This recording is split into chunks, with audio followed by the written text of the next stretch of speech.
ನಮಸ್ಕಾರ. HTV ಕನ್ನಡ ನ್ಯೂಸ್ಗೆ ಸ್ವಾಗತ. ನಾನು ಹರ್ಷಿತಾ ಎಡೂರು.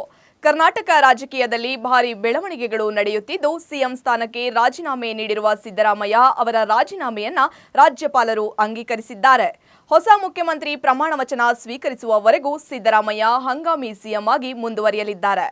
ಇದರ ನಡುವೆ ದೆಹಲಿಯ ರಾಜಕೀಯ ಚಟುವಟಿಕೆಗಳು ತೀವ್ರಗೊಂಡಿದ್ದು, ಹಂಗಾಮಿ ಸಿಎಂ ಸಿದ್ದರಾಮಯ್ಯ ಇಂದು ಸೋನಿಯಾ ಗಾಂಧಿ ಹಾಗೂ ರಾಹುಲ್ ಗಾಂಧಿಗೆ ಭೇಟಿಗೆ ತೆರಳಿದ್ದಾರೆ.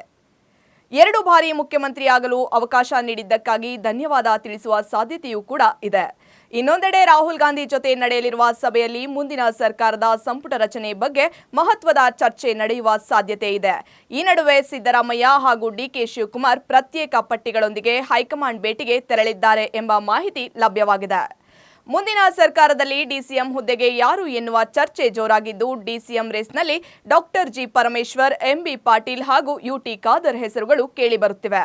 ಇನ್ನು ಸಿದ್ದರಾಮಯ್ಯ ಪರ ಶಿಫಾರಸು ಪಟ್ಟಿಯಲ್ಲಿ ಯತೀಂದ್ರ ಸಿದ್ದರಾಮಯ್ಯ, ಕೃಷ್ಣ ಬೈರೇಗೌಡ, ದಿನೇಶ್ ಗುಂಡೂರಾವ್, ಭೈರತಿ ಸುರೇಶ್, ಕೆಜೆ ಜಾರ್ಜ್, ಜಮೀರ್ ಅಹಮದ್ ಖಾನ್ ಹಾಗೂ ಬಂಗಾರಪೇಟೆ ನಾರಾಯಣಸ್ವಾಮಿ ಹೆಸರುಗಳು ಚರ್ಚೆಯಲ್ಲಿವೆ ಎನ್ನಲಾಗುತ್ತಿದೆ.